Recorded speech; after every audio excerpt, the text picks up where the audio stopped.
Hi friends, welcome to Adhik taste and tips. ഞാനിന്നിവിടെ റെഡിയാക്കി വെച്ചേക്കുന്നത് ബ്രാല് പാല് കറിയാണ്. ഇത് വളരെ ടേസ്റ്റി ആയിട്ടുള്ള ഒരു ഡിഷാണ്. ഇത് എങ്ങനെയാണ് റെഡിയാക്കുന്നതെന്ന് നമുക്കൊന്ന് നോക്കാം.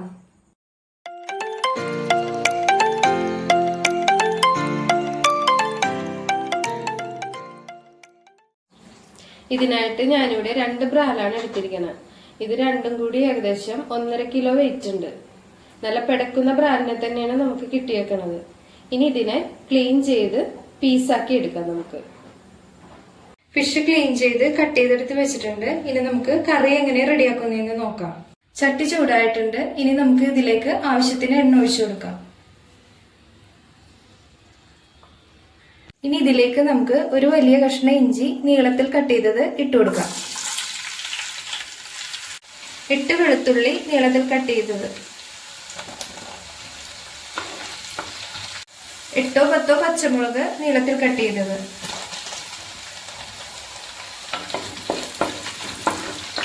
ആവശ്യത്തിന് കറിവേപ്പില,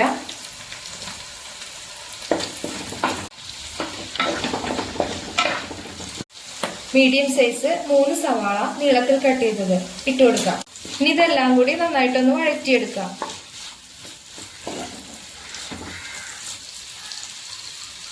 സവാളയെല്ലാം നന്നായിട്ട് വഴറ്റി കിട്ടിയിട്ടുണ്ട്. ഇനി നമുക്ക് ഇതിലേക്ക് പൊടികൾ ചേർത്ത് കൊടുക്കാം. 1 ടീസ്പൂൺ മുളക് പൊടി, 1.5 ടീസ്പൂൺ മഞ്ഞൾപ്പൊടി, 5 ടേബിൾ സ്പൂൺ മല്ലിപ്പൊടി,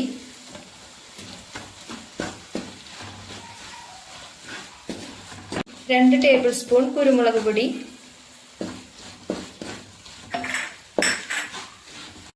1 ടീസ്പൂൺ മസാലപ്പൊടി. ഇതെല്ലാം കൂടി ചേർത്ത് നമുക്ക് ഇതൊന്ന് നന്നായിട്ട് വഴറ്റിയെടുക്കാം. പാലുകറി വെക്കുമ്പോൾ എപ്പോഴും മുളക് പൊടി കുറച്ച് ചേർത്താൽ മതി. അതുകൊണ്ടാണ് ഞാൻ 1 ടീസ്പൂൺ മാത്രം ചേർത്തത്. നമുക്കിതിന് കുരുമുളക് പൊടിയാണ് കൂടുതൽ ആവശ്യമുള്ളത്. മസാല എല്ലാം നന്നായിട്ട് വഴറ്റി കിട്ടിയിട്ടുണ്ട്. ഇനി ഇതിലേക്ക് നമുക്ക് ഒരു തേങ്ങയുടെ 2ാം പാല് ചേർത്ത് കൊടുക്കാം.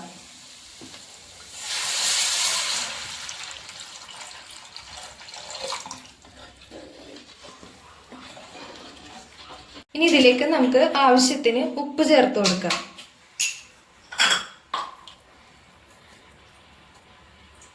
അടുത്തത് ആവശ്യത്തിന് വിനാഗിരി കൂടി ചേർത്ത് കൊടുക്കാം.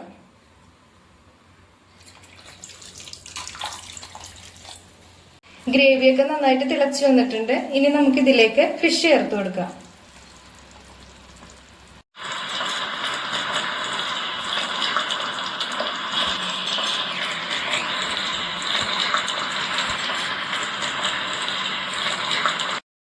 ഫിഷ് എല്ലാം നന്നായിട്ട് വെന്ത് കിട്ടിയിട്ടുണ്ട്. ഇനി നമുക്ക് ഇതിലേക്ക് 1ാം പാല് കൂടി ചേർത്ത് കൊടുക്കാം.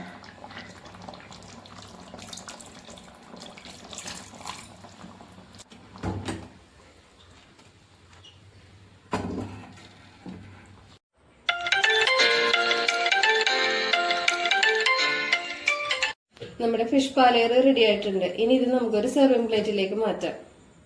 ഇത് ബ്രെഡിന്റെ കൂടെയും വെള്ളയപ്പത്തിന്റെ കൂടെയും കഴിക്കാനായിട്ട് നല്ല കിടിലൻ ഡിഷാണ്.